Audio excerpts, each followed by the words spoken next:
कहते हैं कि दुनिया में मन सबसे ज्यादा शक्तिशाली चीज होती है। अगर किसी चीज को तुम पूरे मन से चाह लो तो उसे हासिल कर सकते हो। यह मैं नहीं कह रहा, बल्कि यह सभी महापुरुषों का कहना है। लेकिन अगर यह सच है तो फिर जो हम अपने मन से चाहते हैं वो हमें हासिल क्यों नहीं होता? कोई भी इंसान अपने मन में दुख तो नहीं चाहेगा, लेकिन फिर भी हर इंसान दुखी रहता है। हर इंसान अपने मन से तो कामयाब होना चाहता है, खूब पैसा कमाना चाहता है, लेकिन फिर भी कामयाब नहीं होता। भला ऐसा कौन इंसान होगा जो अपने मन में यह चाहेगा कि मैं नाकामयाब रहूं या पैसा ना कमाऊं? इस बात से दो चीजें निकलकर सामने आती हैं। या तो वो महापुरुष गलत हैं जिन्होंने कहा कि मन से हासिल हो जाता है, या फिर हम गलत हैं। आज की कहानी में जो मैं आपको सुनाने जा रहा हूँ उसमें आपको एक ऐसा मंत्र मिलेगा जिससे आप समझ पाएंगे कि अपने मन से कोई भी चीज कैसे हासिल की जाती है। यह कहानी छोटी सी है लेकिन बहुत गहरी है। तो चलिए कहानी शुरू करते हैं। एक बार की बात है, एक आदमी के जीवन में सिर्फ दुख ही दुख थे। वह जो भी करता उसमें कभी भी पूरी सफलता नहीं मिलती। घर में जाता तो घर में क्लेश होता, किसी से मदद मांगता तो कोई उसकी मदद नहीं करता। ऐसा लगता था कि चारों ओर से दुखों का पहाड़ उसी पर टूट पड़ा है। वह समझ नहीं पा रहा था कि इन दुखों से कैसे छुटकारा पाया जाए। वह दिन रात यही सोचता रहता कि अपने दुखों से छुटकारा कैसे पाए। इसी वजह से रात में भी सो नहीं पाता था और उसकी आंखों के नीचे बड़े बड़े काले घेरे बन गए थे। कभी कभी तो उसके मन में आत्महत्या करने के ख्याल भी आते थे, लेकिन परिवार की चिंता में वह यह कदम नहीं उठा पाता था। वह इतना दुखी हो गया कि उसने निर्णय किया कि वह इन दुखों से छुटकारा पाकर रहेगा, चाहे इसके लिए उसे कितनी भी मेहनत करनी पड़े। एक दिन उसने अपने मित्र से पूछा, मैं अपने जीवन को कैसे सुधारूं? उसके मित्र ने उसे बताया, तुम किसी बाबा के पास जाओ। बाबाओं के पास ऐसा मंत्र होता है जिससे सारे दुख मिट जाते हैं और जीवन खुशियों से भर जाता है। उस आदमी के मन में यह बात बैठ गई कि कोई बाबा ही मेरा दुख दूर कर सकता है। इसलिए जब भी उसे किसी बाबा के बारे में पता चलता वह तुरंत उनके पास पहुंच जाता। बाबा उसकी समस्या सुनकर उसे कुछ टोने टोटके बता देते और बदले में दक्षिणा ले लेते। आदमी घर लौटकर उन टोने टोटकों को पूरी विधि के साथ करता, लेकिन उसके जीवन में कोई बदलाव नहीं आया।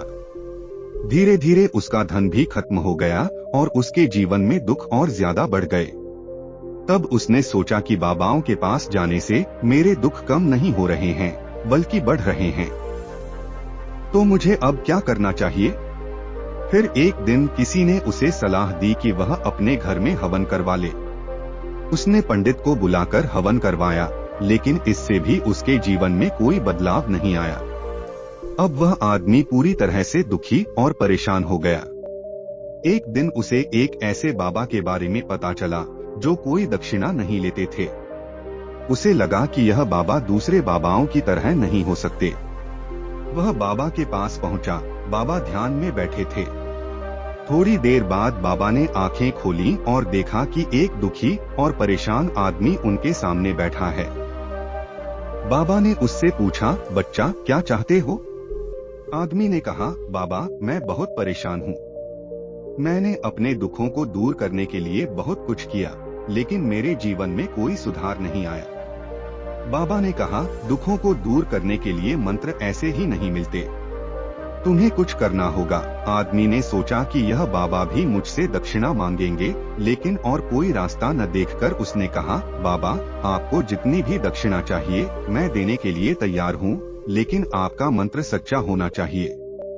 बाबा ने कहा, दक्षिणा तो बहुत छोटी चीज है, मुझे वह नहीं चाहिए। बाबा ने उसे एक कठिन मंत्र दिया, जब तुम यहाँ से अपने घर जाओ तो रास्ते में अपने मन में यह दोहराते जाना कि मैं सुखी हूँ, मैं सुखी हूँ।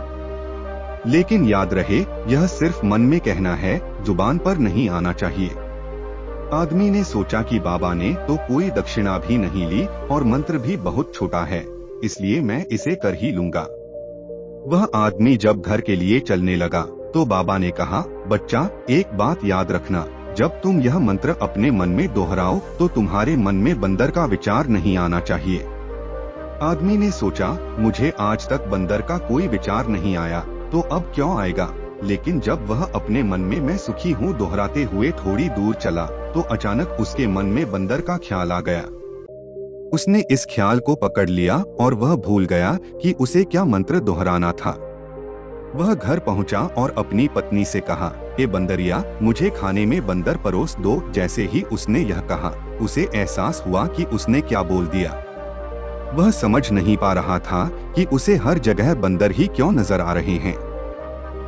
वह फिर से बाबा के पास गया और उनके चरणों में गिरकर बोला, बाबा, आज तक मुझे बंदर का कोई विचार नहीं आया था, लेकिन अब हर जगह बंदर ही बंदर नजर आ रहे हैं।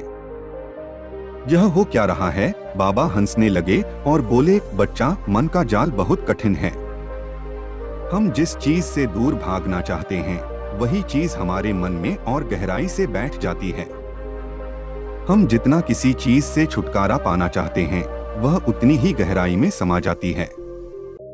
अगर तुम अपने दुखों से छुटकारा पाना चाहते हो तो दुखों से लड़ना बंद कर दो। आदमी ने पूछा, बाबा, यह मंत्र हमारे अंतर्मन में कैसे प्रवेश करेगा। बाबा ने कहा, बच्चा, अपने दुखों से लड़ना बंद कर दो।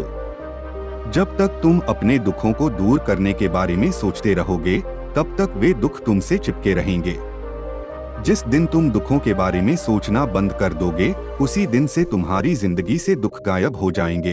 तो दोस्तों, यह कहानी हमें सिखाती है कि हमें अपने दुखों से लड़ना बंद करना चाहिए और अपने मन को शांति और सुख की ओर मोड़ना चाहिए। अगर आपको यह कहानी पसंद आई तो कमेंट में जरूर बताएं और चैनल को सब्सक्राइब करना न भूलें।